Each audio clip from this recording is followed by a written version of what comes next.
Thank you for joining us. I'm Jonathan Whitcomb. This channel that we're on is after my name, Jonathan Whitcomb. The title of this video is Pterosaur Sightings Worldwide. Now, I need to explain some of my history here. I went on an expedition in 2004. There were two expeditions actually in that year on Umboi Island, Papua New Guinea, as we were searching for the ropen, that remote tropical island. And at that time, my associates and I kind of thought of pterosaurs as being, modern pterosaurs, as being mainly in Papua New Guinea, that part of the world, the Southwest Pacific. Well, we were greatly surprised later, after a period of years, when we found that this type of flying creature is actually found all over the world. And my wife keeps reminding me, well, I didn't need to spend all those thousands of dollars traveling there. They're in the United States. They're just nocturnal and uncommon, if not rare. But we'll talk a little bit about some sightings worldwide and what most of these creatures are. Feel free to contact me here and we communicate by email. The first contact you'll get on this particular URL will be a form, a very simple form. It's easy to fill out and no obligation. And after that, then I'll be able to communicate by email, but I don't want to put out my email all over the world where all kinds of problems will come about from that. The sketch here, for many of you already know about this, in 1971, Eskin Kun was a U.S. Marine in Cuba. He drew this sketch just minutes after his sighting in clear daylight at close range, and the two flying creatures, he called them pterodactyls. I call them ropens. My associates and I consider this kind of modern pterosaur ropen. And we'll talk a little bit about that. But he saw them flying at relatively low altitude, so he was close to them. Probably not too far above the shoreline of the beach there. Ropens have long tails. Well, what does that mean? I believe my associates and I think generally the same way as I do on this, that these flying creatures, which are mainly nocturnal and fairly uncommon but spread out all over the world, they're a form of what people call them pterodactyl.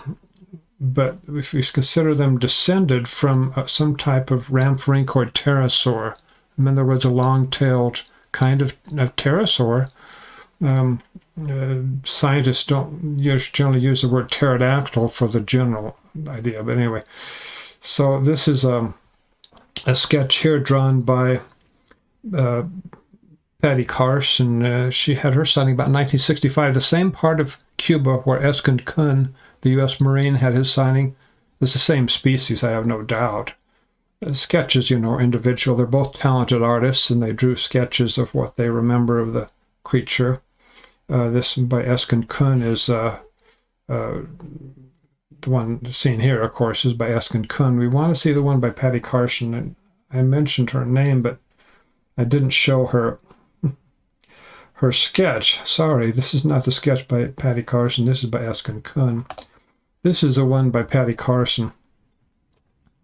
You notice the head crest on the back, bony, long, horn-like structure, is really similar enough in the sketch with Carson and Kun that is no doubt really, I can see it's the same species. Individual artists may have a different memory, perhaps a little bit. They might draw it a little bit different. It's the same animal. Let's get on a little bit here. Some people describe the wings like bat-like wings. Well, here's some, looks like flying fox fruit bat, pretty sure. There are different species of them. I saw quite a few of them in Papua New Guinea in 2004 on my expedition. But these are quite different. They grow to a wingspan of maybe 4.5 feet or so. I don't know. It's theoretically possible. I suppose one strange individual might grow to as much as 5 feet wingspan, but would be really unusual for these huge bats, but generally not 5 feet, I don't think. But let's go down here to what I found at the end of the year 2012. And I compiled the data and analyzed it early in the year 2013. These are estimates of wingspan in feet, and this is from collected by Eyewitness estimates from 128 sighting reports that I found to be more credible than others. And these are generally, with a few exceptions, direct eyewitness testimony to me, that the eyewitness actually contacted me, and it's not secondhand. These dozens of numbers are basically extremely evenly spaced, but you see it's not really reasonable to think that people are misidentifying flying fox fruit bat, especially when these reports come from all over the different parts of the world, including North America, the United States. And it would not, even if there were somehow lots of big bats that escaped and migrated to North America, which is extremely unlikely, they would not be be seen in a way that many Americans would estimate their wingspans were 20 feet, 25 feet, 30 feet. That is just not reasonable. This is not a misidentified bird either, which would result in a very different set of numbers. These are something very unusual that creates this data here. By the way, statistically speaking, none of these are outliers. Each of these numbers fits within the whole. That's what that means by outliers. Okay, let's get back. I talk about this in one of my books, my largest book, Searching for Ropens and Finding God. This sounds like it's about religion, doesn't it? Well, it has 1 or 2 pages at least that mention how religion may be related, biblical ideas, and so on. But generally, it's way over 90% of it is just purely cryptozoology about these flying creatures. They're seen not just in the Southwest Pacific. I mentioned this. It was a surprise to my associates and I after our expeditions, going all around the world. Around halfway around the world to the Southwest Pacific from the United States, where we found, we learned a lot from eyewitnesses, a great deal. And I wrote a scientific paper on this, and David Wetzel also wrote a scientific paper. His expedition was with Garth Gussman was just a few weeks after mine. Anyway, getting to the point, we got back in over a period of years. We were writing different ways. I started writing books. This is the first book I wrote, and eventually got to the 4th edition. And David Wetzel also wrote a book. I have it here on my shelf. I should have gotten out to show you. Chronicles of Dinosaurio, something like that. Dinosaurs more than pterosaurs, but in more modern times, in the time of humans, in other words. It's a beautiful book he wrote. Gorgeous artwork. My books, it's here, this is the 4th edition of Searching for Ropens and Finding God. Another book I wrote too, it's just smaller, and it's very well received, highly rated by comments on the Amazon. It's available online, print form like the other. It's in its 3rd edition. It's not recently. It's been a few years since the 3rd edition. I haven't planned on revising it again. It's probably the 3rd edition will be the final edition. But these animals are real. In fact, I need to tell you something about a report I got just recently. The sighting itself was a few decades ago. But the woman who contacted me said that when she was a little girl, 4 years old, in western Oklahoma. Let me tell you what, just in my own words, I don't have it in front of me to read her own words, but she was off one morning to the bus stop where her brothers and sisters, who were old enough to go to school, they went off to school, and she went back to the house. Before she got there, she got to the chicken coop or somewhere near the chicken coop, and then this huge flying creature. She said it was the size of the body was the size of a Volkswagen Bug, all hairy and with teeth in its beak. She knew that was not right. That was weird. Even a 4-year-old knows that. The bird's not supposed to have teeth in their beaks. And it flew down right toward her, diving toward her. She ducked down to the ground and looking at it all the time that it flew over her. It just missed her because she dived down to the ground, but it made a horrible noise, and then she ran into the house. We need to be aware that there is danger sometimes to pets, like, this picture here of the dog. This is in a video on my other channel, which is a larger channel with many more videos about modern pterosaurs. That channel is Protect Animal Life. Let me see if I can get a view of that. Protect Animal Life. That's another channel on YouTube that has many, many more videos than this one that we are on here, which is my channel with my name, Jonathan Whitcomb. But the animals are found all over the world. I have sighting reports, for example, from Singapore, Australia. These are direct reports I've received.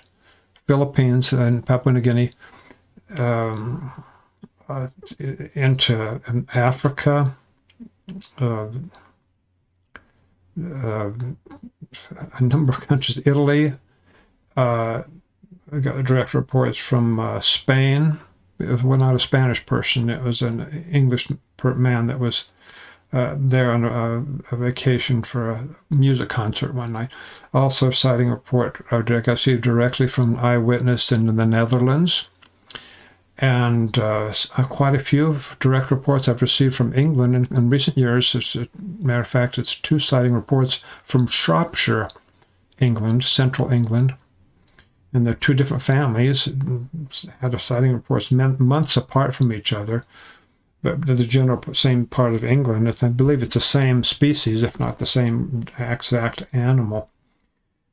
But I've also had direct eyewitness sighting reports from Canada, the United States, Mexico.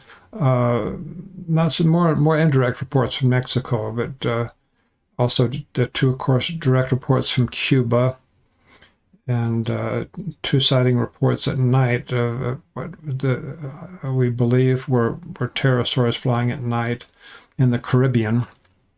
I've been to the Caribbean, but I didn't get a sighting myself. So we have sighting reports all over the world, and the main thing that's similar is this long tail. Now, some eyewitnesses or some skeptics will say that the eyewitnesses have misidentified a crane or a heron or something like that. Well, there's major problems with that, a number of problems. We can get into that if you just stay with me here. For one thing, the creatures vary in size, and the vast majority of these sighting reports that I accumulated the data for the up to the end of the year 2012. Let's look again at the wingspan estimates. Some of these are gigantic size. One in California years ago, in Irvine, California, just north or northwest of the campus at the University at Irvine, flying right out of one area of the protective sanctuary, wildlife sanctuary. I forgot the name of it, but it flew over the road at low altitude, really low, just over the road. The eyewitness is a really credible person, professional. I can't say his name or exactly professional. He's either a police officer or a medical doctor or an attorney. And I guarantee you, I contacted his work and talked with him through his regular work number. He is the professional he says he is. He wouldn't be making this up, but he said it's the same length as that road, which I went out myself and walked, paced it 30 feet wide as the road. He says the same length as that. Half of the length was tail. That means it's a 15-foot long tail.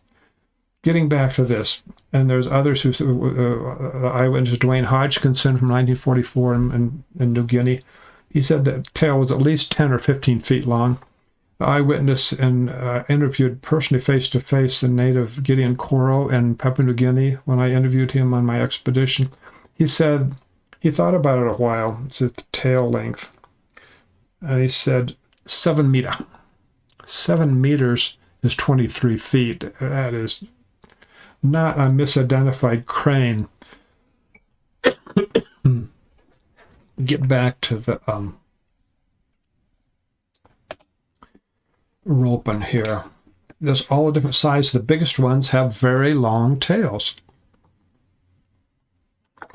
And there's something else we need to mention. The sighting where the eyewitness Dwayne Hodgkinson said that he estimated the tail was 10 to 15 feet, though he wasn't concentrated. He was fascinated by the head, this horn-like head crest that came out. Could be the same species as this one that was seen in Cuba. It's possible. I'm not taking a stand on that. I'm just saying it's definitely closely related to it. Though this one in Cuba was 1971 with these two flying, seen by the U.S. Marine, and the one in 1944 was in New Guinea, just a little west of Finchhaven on the mainland of what's now Papua New Guinea. Anyway, the point is, Dwayne Hodgkinson saw it taking off, running as it was taking off, flapping its wings to get airborne. It was on the far side of a clearing that he and his army buddy were in.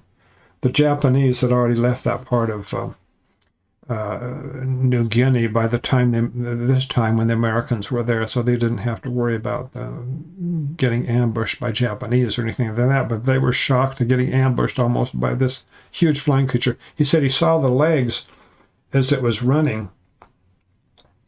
The legs were running as a creature was trying to get airborne. He called it a pterodactyl. Again, I call it a ropen. My associates and I used the word ropen. And it was flying. Then the tail was carried behind it. That tail is not a misidentified feet that are held like a crane. It's not that. He saw them both at the same time as the creature was trying to get airborne. And I have other cases where a person is an eyewitness, and in one case it was actually he has two different degrees, both of them related to biology, MS and BS degrees in science, and both related to biology. I don't want to go too many details because he's anonymous. He doesn't want people to know his name. He'd get into trouble. Who knows what kind of trouble he'd get into reporting a modern pterodactyl in the Midwest, and I don't remember if it was the state of Ohio, Indiana, or Illinois. I don't recall offhand. In the Midwestern United States. And he knows it's not a crane or it's not a heron. And Eskin Kun, he knows those birds too, the crane, different kind of cranes, and the heron. He says, if you've seen a modern pterodactyl, he says, you know the difference. There's no mistaking it. He said, this is not a crane at all. And of course, he sketched this right a few minutes after he actually had his sighting, when it was fresh in his memory. Anyway, they're found all over the world, and we need to be aware that there's some of the eyewitnesses are either like the scientist in 1997 in Perth, Australia, who was making a walk with his wife. Gigantic flying creature. He estimated the wingspan was between 30 feet and 50 feet. And that's a scientist, and he was really feeling funny saying that, and he didn't want to get in any kind of debate or anything. He's anonymous still, and his wife is anonymous, but I know that these are real persons. I've contacted them. It's just incredible that these things are still alive, but they are nocturnal in general, and they are apparently rather uncommon, if not rare. But boy, sometimes when it flies up in the daytime, it will really shock somebody. They're real. So please keep watching videos on this channel called Jonathan Whitcomb YouTube channel, and also my larger channel, which has more videos about modern pterosaurs, which is called Protect Animal Life. Thank you very much for watching.